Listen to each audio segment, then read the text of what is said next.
Am I the a-hole for kicking my ex out of my house when she tried to attend the memorial thing we were doing for my daughter? My daughter recently passed away.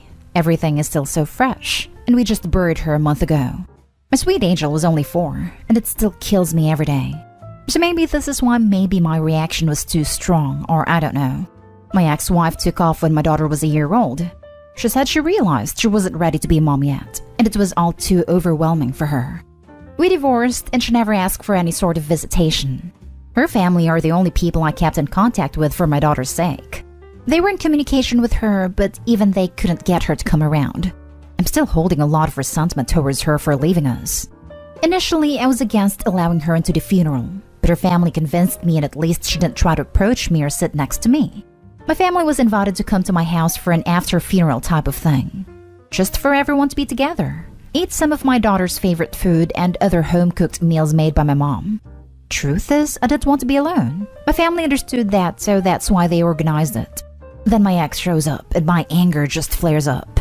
My sister had seen her at the funeral, so she invited her over.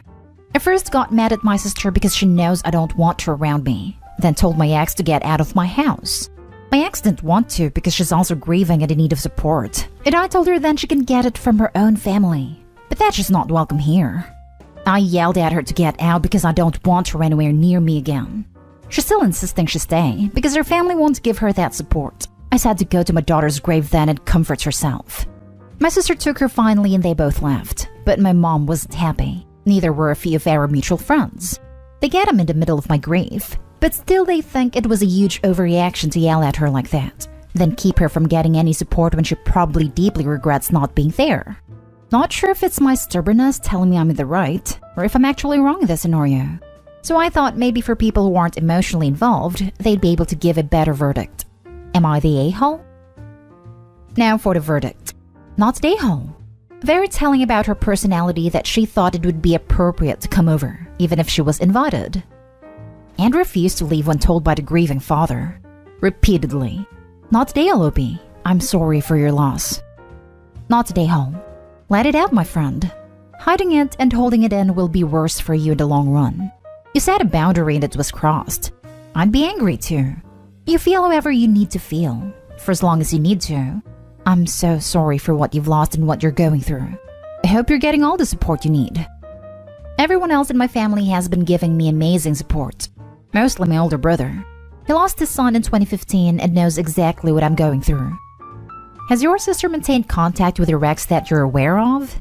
This sounds like it was an attempt at forced reconciliation in an environment where they could use the excuse of her grief as a means of leverage, even at the expense of your own. Something is very off here, and I'm so sorry you had to experience it the way you did. Not the a-hole. I'm not sure, maybe. They were close before we divorced. My sister never mentioned anything, and I never asked. Next story. Am I the a-hole for not helping my ex with her new child? I, 27 male, and my ex, 26 female, had a very rocky relationship. We were together for 3 years and I thought everything was going great. Until she decided to get with one of her best friends.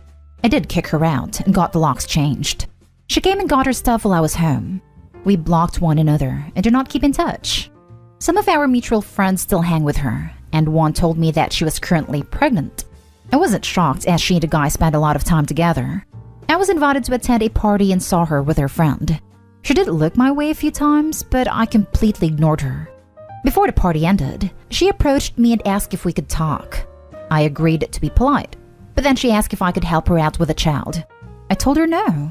It wasn't my responsibility, and wished her good luck. She started crying and her friend came over to see what was going on. I left the party and texted a mutual friend that I didn't want to be at the same event. Am I the a-hole for not helping my ex with her new child? Edit. I want to clear things up for those asking if it's my child or not. She and this other guy friend have been together for about a month before we broke up. If the child is mine, I would definitely help out. I'm going to bring up the idea of a DNA test. More info needed.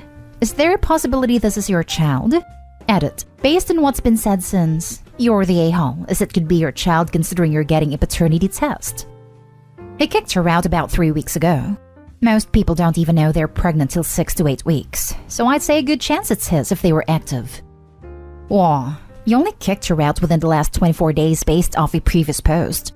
There's a solid chance that's your kid. Unless y'all were not active, way more info needed for this. Yes, more info is needed. Why are you sure it's not yours? What are you gonna do if you find out it's yours? We need more details. If you weren't active for the recent months and you know she cheated on you, there might be a chance that it's not yours. I'm gonna go with a controversial "you're the a-hole." Based on your post history, you broke up less than a month ago. Many don't even know they're pregnant until 5 to 6 weeks, so there's good chances the kid is yours. You have a responsibility to your child, even if you hate their mother. This means either being involved in their life or stepping away and paying child support. You don't get to say the child you helped make is not your responsibility, simply because you're no longer with the mother. Of course, there are chances it isn't yours, but from the info you've given, it doesn't seem you took the time to confirm this before deciding. If you update saying there's already been a DNA test or you guys haven't been intimate in a long time, I'll for sure change my vote to not the a-hole. Edit. Changed voting due to update. Agree with others that him ghosting her without DNA test and leaving out key information from original post is kinda sketchy. However, he's ready to do the right thing and is obviously hurt by all this, so I say cut him some slack. Next story is titled, "Am I the a-hole for refusing to ask my husband for details about his brother's funeral so my sister and niece can attend?" 3 years ago, it came out that my married brother-in-law was having an affair with my sister because she decided to contact my in-laws to announce her pregnancy to them.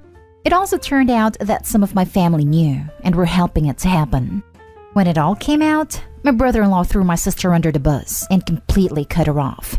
He had nothing to do with his daughter and neither did his family. My sister and some family members went on a rampage and sent his heavily pregnant wife nasty messages and evidence of their affair. In the end, I was put in a position where I had to choose between cutting off my entire family, even the ones who had no knowledge of the affair, or losing my marriage. My husband and I are currently going through a divorce, so yeah. My brother-in-law recently passed away. My sister, who is still convinced that he loved her and they were soulmates, is desperate to go to his funeral. She claims she wants to go so her daughter can say goodbye to her father. She knows his family won't give her any information, so she is pushing me to ask my husband for information since he has been contacting me a lot recently. I refused to, because I don't want to be put in the middle of any more of her drama.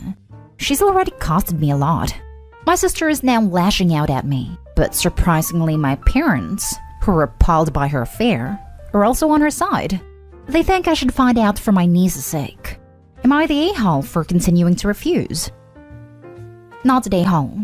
If he and his family had nothing to do with your niece, she really has no one to say goodbye to. Your sister just wants to go make a scene. It's not your job to help her turn a memorial service into the Jerry Springer show. Right? The niece is too. This isn't about her. She doesn't know anything about this man. There is no benefit to taking her to the funeral. In fact, she would almost certainly be a distraction. Almost as big of a disruption as Opie's sister, who is apparently hell-bent on causing more pain to Opie's ex's family at the funeral. Not the a-hole. Not the a-hole. But boy, your family really needs some therapy sessions as a group. Info. You said your brother-in-law and family had cut your sister and niece completely out and had nothing to do with them. Did your niece ever meet her father? Know who he was? Your sister is living in some fantasy world where she thinks they were a family. If the arrangements are made in a paper or online obituary, tell her to look there. You don't need to make your divorce any harder. Tell your sister and family you only have contact through lawyers now with your soon-to-be ex, and probably won't be given that information. No, she never met him. I need clarification. While I understand that not everyone in your family knew and are innocent, the rest of your family are distasteful. Your sister made her bed and should lie in it, and now it's cost you your marriage. Your brother-in-law should have been held responsible as well for the affair/pregnancy, but I don't understand why you chose them over your own happiness. I chose my parents, not the rest of them. I told my husband I wouldn't cut them off no matter what. I think things would have blown over, but my sister just wouldn't stop and kept making things worse. It cost you your marriage. I don't understand why you chose them over your own happiness. It didn't cost her marriage. No one outside of your marriage can end it. What ended her marriage is her husband placing completely unreasonable one-sided demands on her on threat of divorce. He demanded that she not only cut her cheating sister and enabling family out, He also demanded that she cut out innocent family members, including her own parents and her newborn niece who his deadbeat cheating brother abandoned. Meanwhile, he remained in contact with his deadbeat cheating brother and didn't hold him responsible nor stepped up for his niece. It says a lot about his morals and commitment, or lack thereof. This man threw away his marriage to Opie because she wouldn't cut off her parents after his brother cheated on his pregnant wife and abandoned his child. I'm not sure there was much happiness to be found with him. Not the a-hole. Am I the a-hole for taking in my sister's family against my girlfriend's wishes? So my 30 male, sister 29 female, had to renovate her house due to a tree crashing down and taking out the roof, and she asked me if she and her family, niece 9 female, nephew 5 male, and brother-in-law 32 male, could move in with me. I didn't see an issue with this as I have more than enough space at my place. 5-bedroom house. So I said sure, if they can chip in on bills like electricity and internet. They agreed, and they've been here for about 2 weeks now. Yes, I didn't clear this with my girlfriend, 28 female, and she's mad about that, but hear me out. My girlfriend doesn't even live with me. She rents an apartment that's closer to her work, and we've only been dating for 3 months, so I didn't feel the need to ask her. If she did live with me, of course I would have asked her. Well, yeah, she's fairly upset, since she feels that my sister and her family is invading our space, and she no longer feels welcome at my home with kids running around and 2 adults she doesn't know all that much. To me, my sister is my family, and I was able and willing to help out, but my girlfriend still thinks I should have cleared it with her before just saying yes. Personally, I don't think it's an issue, but my girlfriend thinks I'm the a-hole even though we rarely spend time at my house anyways, due to her not wanting to drive back home to sleep or to wake up earlier to drive to work. Am I the a-hole? Not the a-hole. It's your house. She doesn't live there. You're helping your family. It doesn't sound like a permanent thing. They're contributing to bills and are just in need of assistance. Girlfriend should recognize you're a good family man helping and not make it about her. Thank you. Yeah, it'll only be until the renovations are good, but the weather has been pretty bad lately, so they're thinking it'll take 2 to 3 months. Don't know how all that works, but I'm happy to house my sister in the meanwhile. Girlfriend is kind of throwing up some red flags, especially for a 3-month-old relationship. 3 months in and she's referring to his house as our space? That's a pretty massive red flag. Not the a-hole. You're doing something kind for your sister and her family in your house. Plus, it's only temporary. Your girlfriend doesn't live there, and you've only been dating 3 months. It's ridiculous that she thinks she should have a say in the matter. Thank you. My thoughts exactly. Like, if she actually did live with me, I'd say she should have some weight for the final decision. But since she doesn't, I didn't really feel the need to ask. Came in thinking differently with your title, but no, you're not the a-hole. Your girlfriend doesn't even live with you, and y'all had only been dating for 3 months. She's acting awfully entitled for someone who actually has no say in who you bring into your house. Also, good on you, Opie, for helping your sister out in her time of need. A tree wrecking her room must have sucked a lot. Thank you. Yeah, my sister was an emotional wreck when it happened, and called me up crying in the middle of the night since I'm the only family in our city. Of course I'll help her out. She's my sister, who I actually like and love spending time with, and I love my niece and nephew. And my brother-in-law's pretty cool. He was my friend from even before he married my sister. No ill will, just stating what's up. Last story. Am I the a-hole for telling my in-laws I didn't sign up to be their babysitter when I married my husband? My husband and I had a baby boy 6 months ago. I decided to leave my job and became a stay-at-home mom.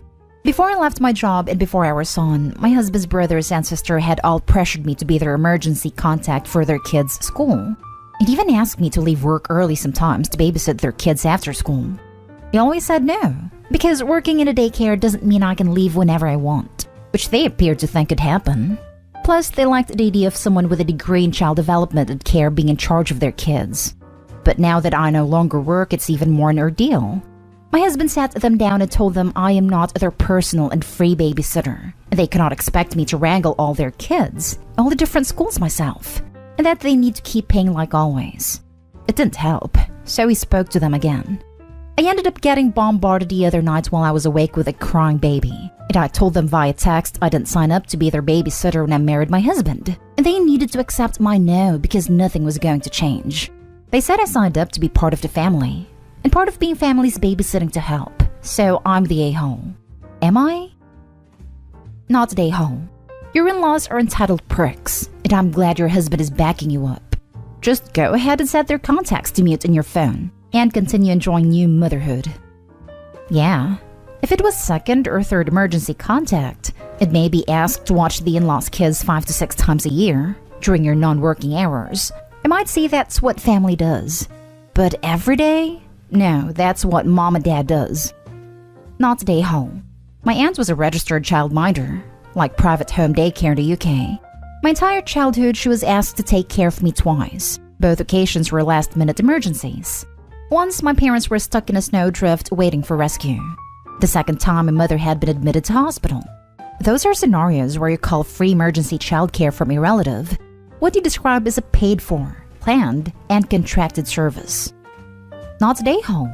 This should be top comment. What you described as a paid-for, planned, and contracted service. Bam! To add, OP, you are caring for your own infant child, and you are not working. Tell them that. No means no. Also, if/when you return to work in your field, they can pay you for time and services if you so choose to take them on as clients, because you are a professional. Not today, home. What are they offering to do for you in exchange? Nothing, literally. And they weren't even offering food to feed all these kids. Good God, shut it down. I'm sorry that they took your care and labor for granted. You deserve respect and gratitude for your caring work.